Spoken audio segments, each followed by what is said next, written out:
Merendeiros e merendeiras do nosso amado Brasil, como é que vocês estão? Tudo maravilha? Tudo uma delícia? Bem-vindo ao Domingão do Merendão, pessoal! Hoje nós vamos falar de Tube 4 e o próximo vídeo será de BBSE 3. Se você gosta do conteúdo do Carlos Merenda, dá o seu joinha, te inscreve no canal, envie esse vídeo para mais pessoas, para que o Merenda fique com mais vontade de fazer vídeos para vocês, pessoal, beleza?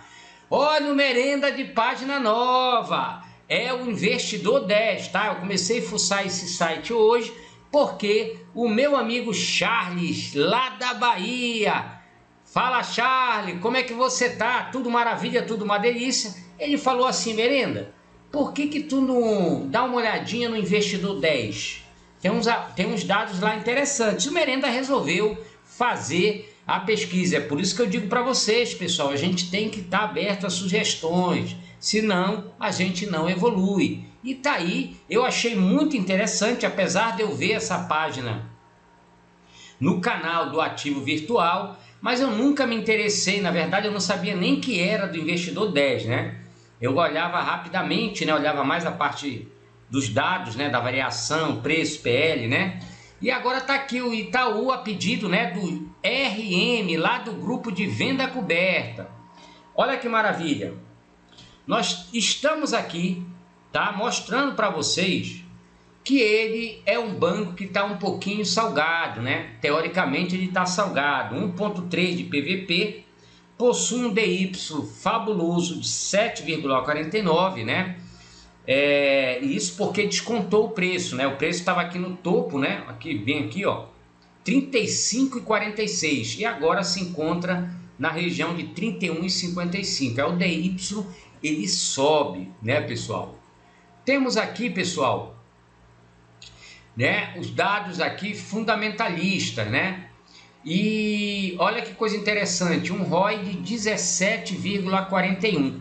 O que é legal aqui nessa página, né, pessoal, o VPA 19,40. A gente tem aqui dados de 10 anos, né, de 5 a 10 anos. Então, quando a gente olha o VPA, que é um dado que eu gosto demais de comparar, né, a gente vê aqui que o VPA do Itaú em 2017 estava 18,55. Aí eles fizeram uma distribuição fabulosa, bonificação, né? Fizeram o ajuste, né? Foi bonificação. E aí você vê que o VPA ele cai, né? Porque é o patrimônio da empresa que sai.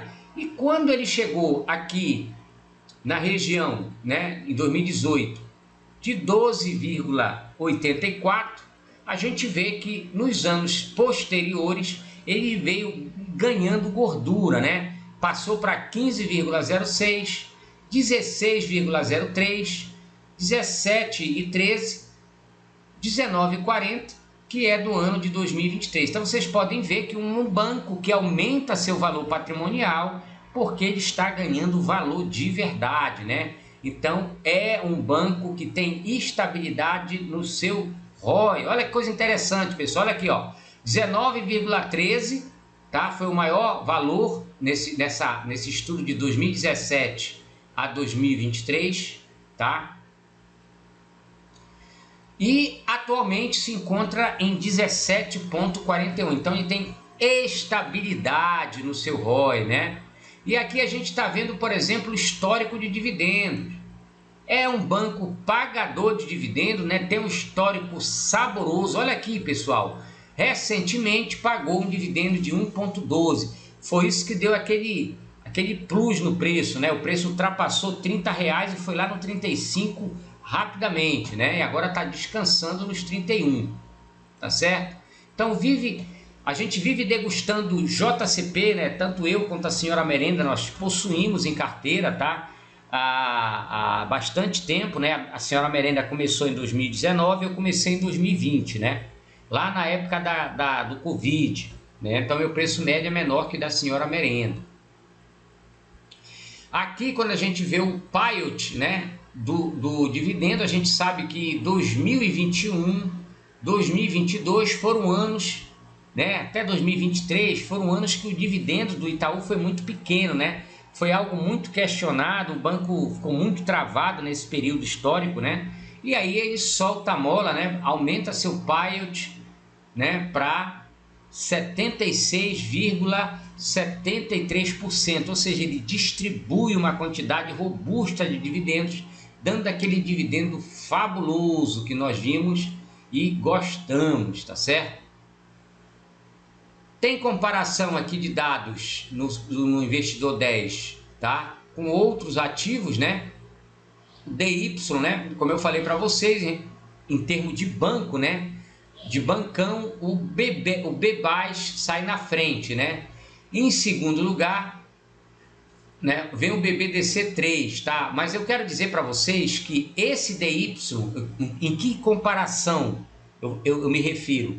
Que a gente está com o BBAS no topo do mercado, então o preço está lá em cima. Então o seu DY é mais do que original.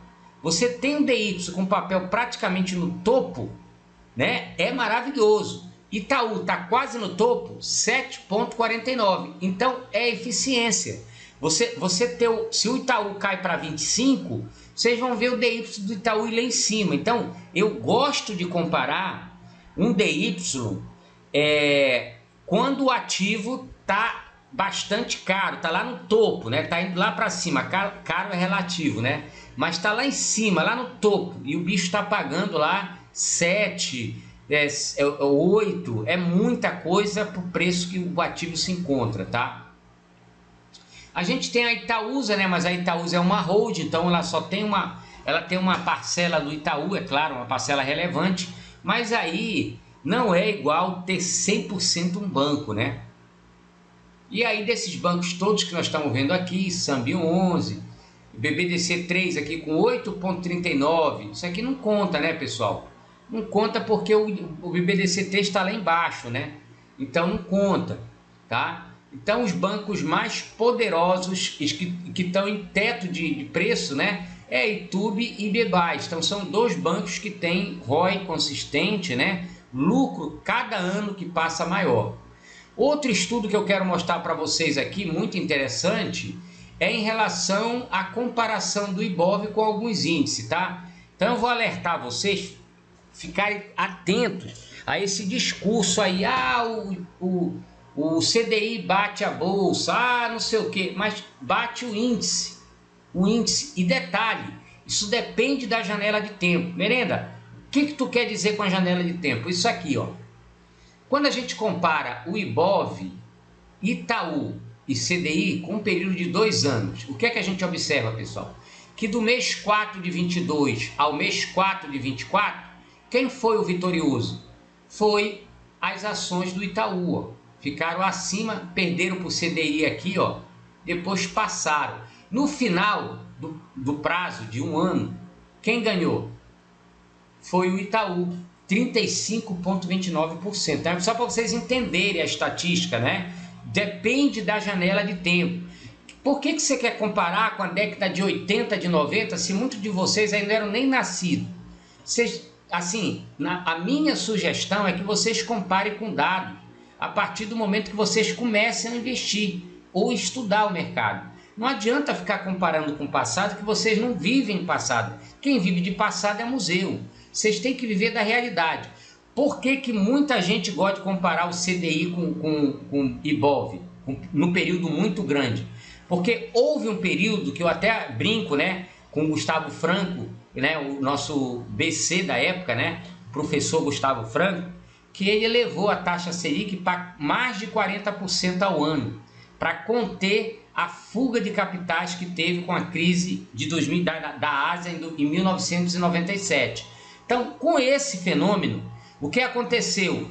O spread foi muito elevado, subiu 40% em menos de um ano. E aí, quando você dilui isso a longo prazo, você custa, né, para jogar essa base para baixo. Então, quando o camarada faz uma comparação de de CDI dessa época, eu acho um pouco equivocado, né? Porque foi um momento muito atípico, né? Considerando de 94 para cá, que é a moeda real, né? A moeda corrente e atual permanece sendo real. Então é muito complicado você pegar uma coisa que subiu bastante para comparar com o índice de hoje. Então, façam janelas de tempo para vocês verem que nem sempre é verdade que o CDI bate a bolsa, tá? Isso depende da janela de tempo e depende de quando vocês entram no ativo. Esse comparativo tem que ser feito de forma pessoal, não de forma geral, tá? Porque ninguém compra Ibov, certo? Ninguém compra só CDI, primeiro que o CDI não vale por 20 anos, 30 anos. CDI é 5 anos, é 10 anos, né? Então você tem que ficar renovando o CDI. Então você não tem um negócio que fica o tempo todo, né? Como o IPCA, que tem 2045, 2055, é diferente, tá? E aqui nessa janela de tempo, o Itaú ganhou.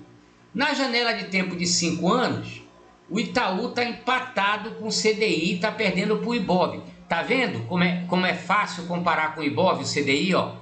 O Ibov é uma composição de ações. É diferente de você comparar só com o ativo. E a tua carteira investidor-investidora não é o Ibov. Você não tem todos aqueles ativos para a tua carteira estar batendo igualzinho o Ibov.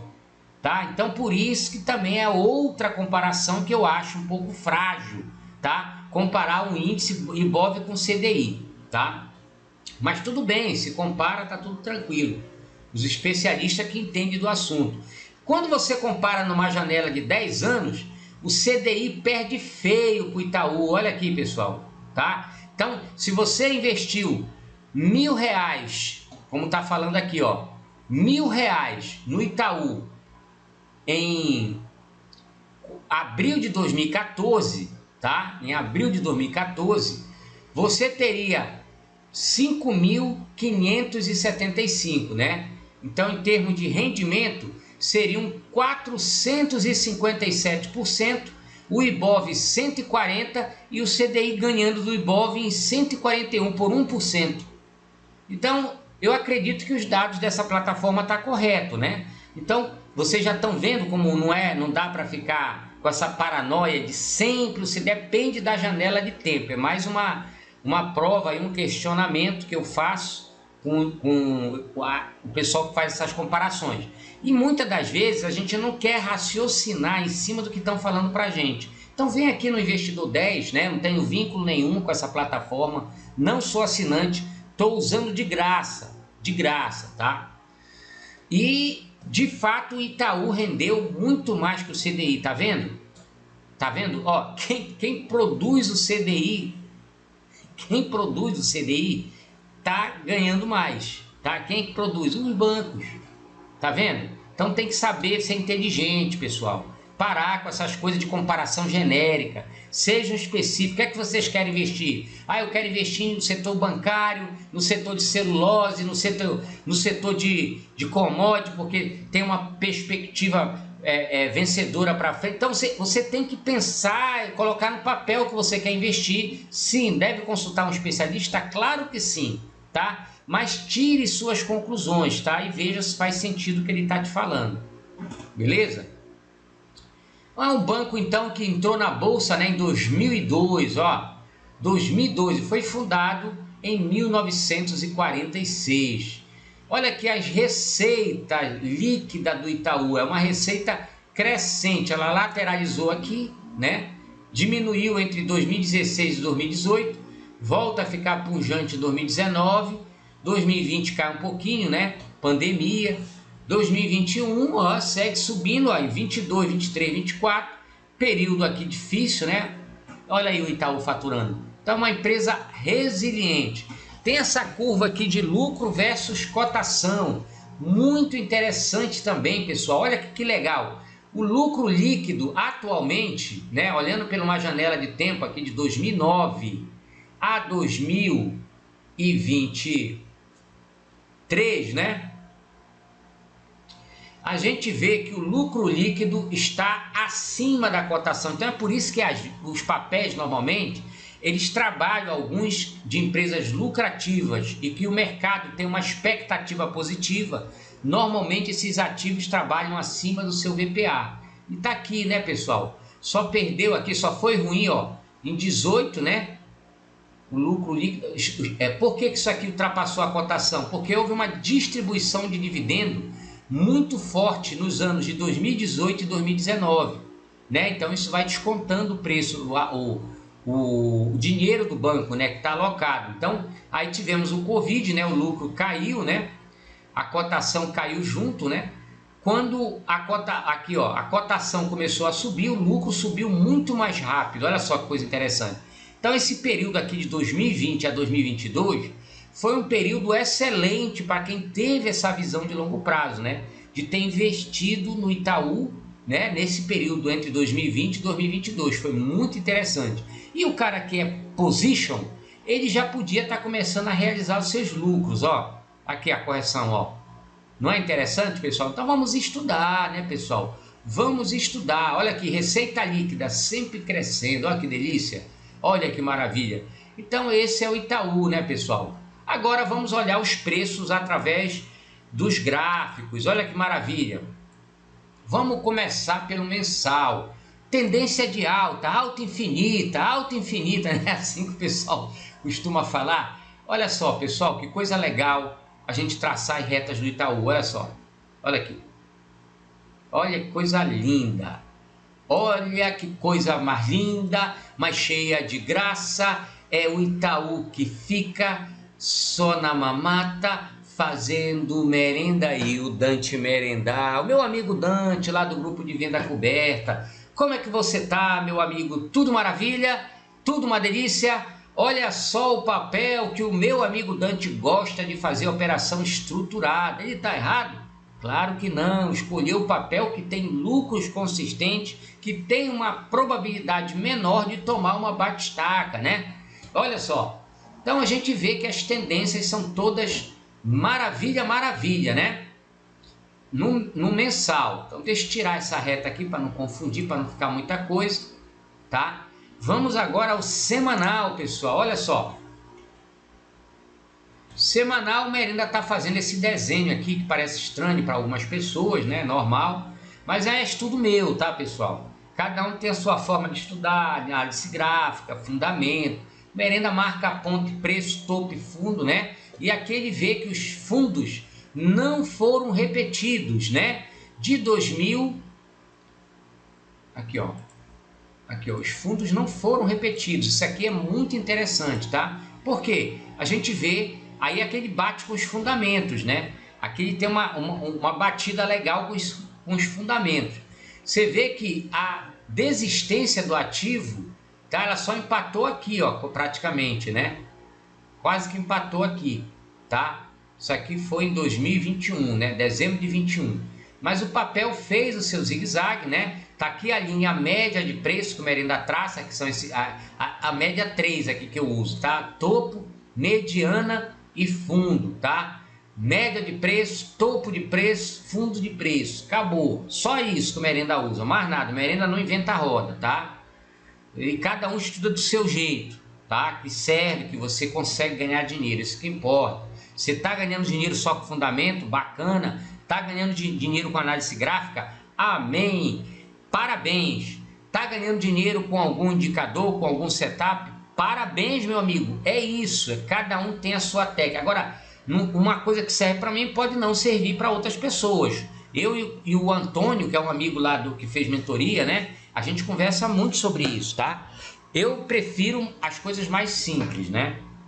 É a minha preferência. Mas tem gente que gosta de coisa difícil. Porque o entendimento da coisa difícil para ele é fácil para ele. Então eu entendo isso, tá? E eu respeito isso também, tá certo? Então aqui a gente vê que tem divergência, né? A gente vê a subida, né? A escalada, ela sai da região dela de preço, né? Que ela estava trabalhando. Ou seja, quem vendeu put de YouTube de 2020 até agora... abaixo da média, dessa média de preço, ganhou dinheiro, tá? Ponto. Tá aqui o gráfico para provar a situação, tá? Nesse mesmo período histórico, se a gente fosse marcar, olha só, mesma coisa, ó. Mesma coisa. Só que aqui a gente tem divergência, né? Tem divergência. Tá? Então, como é que seria a média do preço? Seria aqui, ó. No meio, ó. Tá? É mais complicado você analisar assim, tá? Mas também é possível. Então, onde é que está a média do preço? Está aqui, ó. Bem aqui. Ora, tudo que foi put, que você vendeu abaixo disso aqui, você pode ter passado um calor aqui, ó. Tá? Isso aqui é semanal. Ficou aqui rolando, né? Rolando, patinando no gelo, tranquilo. Mais uma hora você foi contemplado, né? A mesma coisa aqui, ó. Só que aqui teve mais vol, né? Ele variou mais o preço. Então, aqui tinha que ter um pouco de paciência, né? Então, abaixo da mediana, o cara que vendeu aqui ficou um tempo aqui ferrado, ó. Há meses aqui rolando, ó, tá? Mas ele conseguiu respirar, tá? Então, infelizmente, a gente não vai acertar tudo, né, pessoal? Então, a gente tem que conhecer bem a empresa que a gente quer operar para não ficar passando sufoco, né? E melhorou muito a liquidez do YouTube, né? Em 2019, 2020, a liquidez era muito baixa. Poucas pessoas operavam opções de Itaúsa, né? E agora está bem melhor.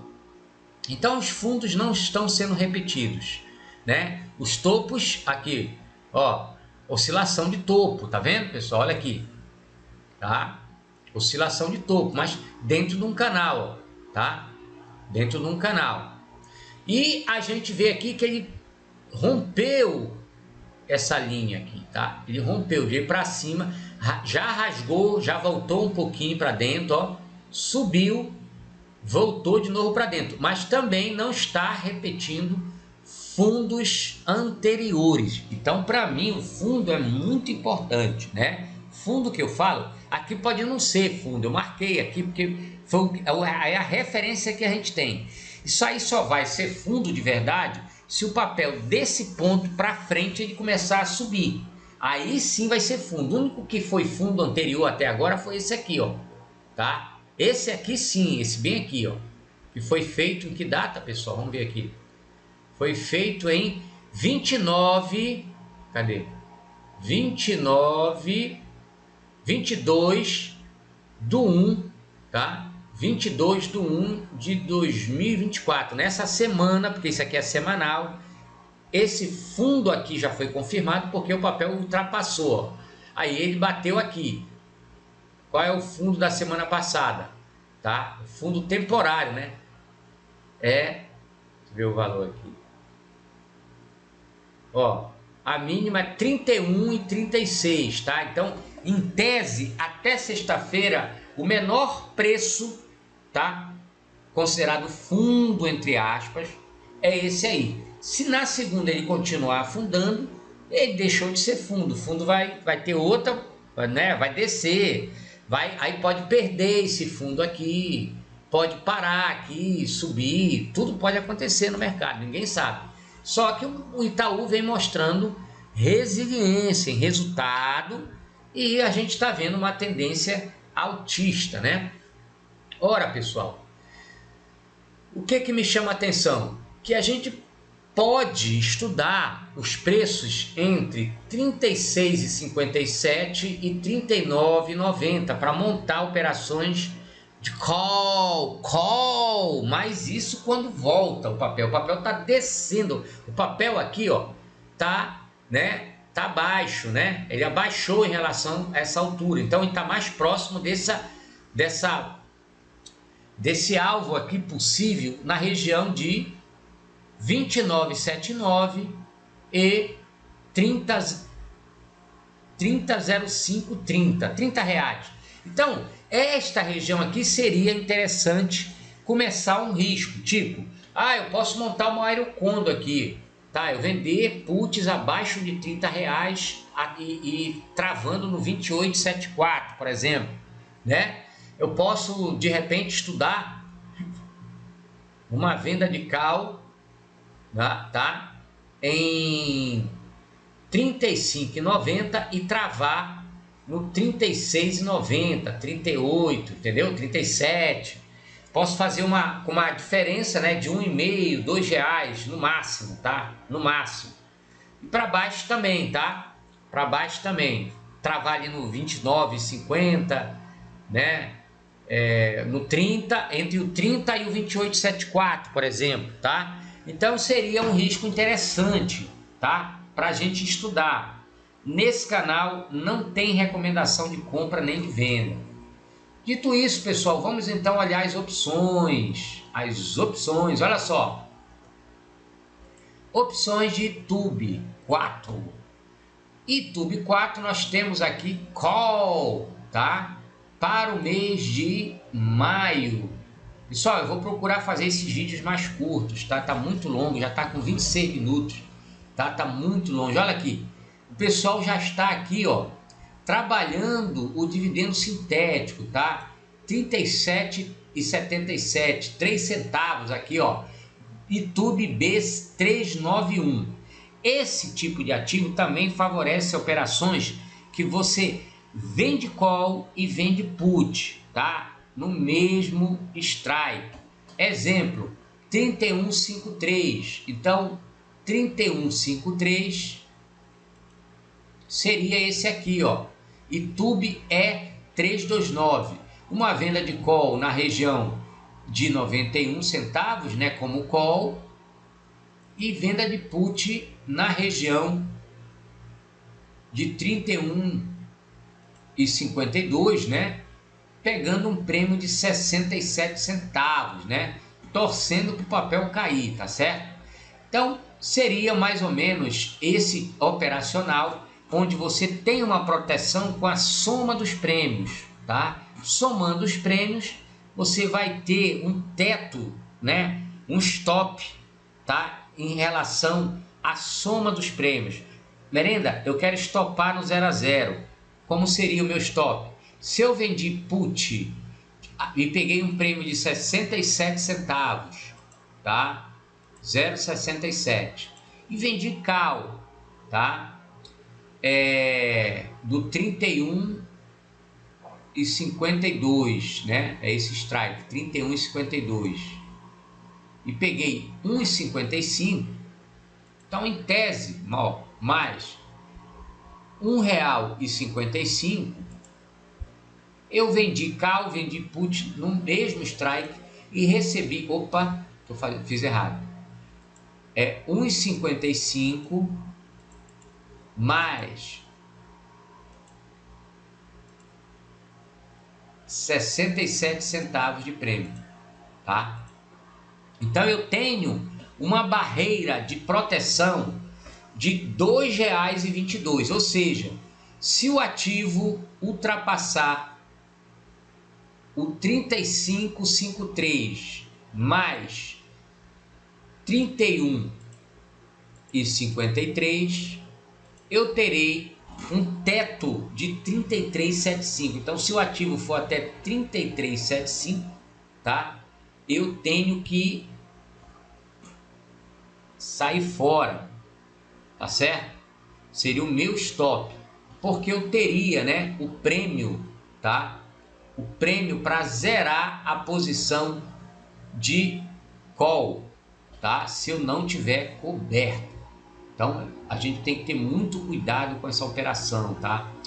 Na verdade, pessoal, ela é perigosa, sim, é perigosa. Então, você tem que ter uma atenção muito interessante, né? Muito bacana. E ela está distribuindo, né? Então, é uma operação que você teria que montar coberto, tá? Então, o ideal, mais seguro, seria você ter o ativo para fazer esse tipo de operação. Mas tem gente que só vende a call, vende a put, tá? Uns preferem vender a call, tá? Um pouco mais acima da linha do dinheiro, né? Um pouquinho mais acima, e a put também Isso quando o papel sinaliza uma lateralização, é muito bacana, porque o prêmio vai secando, né? O prêmio vai secando, aí você chega numa região de lucro que você encerra a operação, tá? É uma operação mais complexa, não é uma operação básica, tá? Mas isso a gente vai ver mais na frente. Vamos fazer o basicão, que a gente sempre faz. Por exemplo, uma venda coberta. O que seria uma venda coberta interessante? Ó, 33,77, tá? 33,77 seria um prêmio de 18 centavos, tá? O papel tem tudo para mostrar uma lateralização, né? Então, seria um prêmio interessante de pegar. E se eu tivesse que entregar o ativo, quanto é que eu ia receber? Transformando isso já para uma operação de taxa, seria 7,72. Olha que interessante, tá certo? O Itaú já tem opções até dezembro de 25, tá? Então vocês reparem aqui que o prêmio engorda muito, né? Só que não vale a pena, né? O 31,47 anos de dinheiro pagando 6,24, né? Que dá uma taxa aqui de 24,44 se você investir o prêmio. Então não acho muito interessante, né? Esse valor aqui, para mim não vale a pena, tá? Na minha opinião, tá? Não vale a pena. Vamos olhar aqui para dezembro de 24. Dezembro de 24, não teve negócio na sexta-feira, então é um papel que não se tem muito interesse em compra, né, de call. Então a gente está vendo que é um papel que não tem muito interesse. Por quê? Porque no momento ele pode estar num movimento mais corretivo, né? E aí a gente só vai ficar à mercê do dividendo sintético, tá? E venda de put, merenda. Venda de put, se for para uma região mais segura, como aqui, ó, para maio. Vamos ver aqui, ó, 28,77, mas o prêmio está muito magro, não está compensando, na minha opinião. Mês de junho. Mês de junho nós temos, por exemplo, o strike 28,77, pagando um prêmio de 22 centavos. Então, de fato, o prêmio do YouTube está muito magro, tá? Então, ele não está tão vantajoso. Ele é bom mesmo para montar estrutura alavancada, né? Travada. Toda estrutura travada, a finalidade é a alavancagem, né? Mas você tem que gerenciar melhor o seu risco, tá? É aí onde mora perigo para muitas pessoas que não têm limite, né? O cara quer montar uma trava de 50k só porque está chamando 50 mil de margem. E é complicado. Se der alguma coisa errado, o negócio fica quente, tá certo? Então é isso que eu tenho para falar de YouTube. Fui, que vocês estão com a vida ganha. Valeu, pessoal!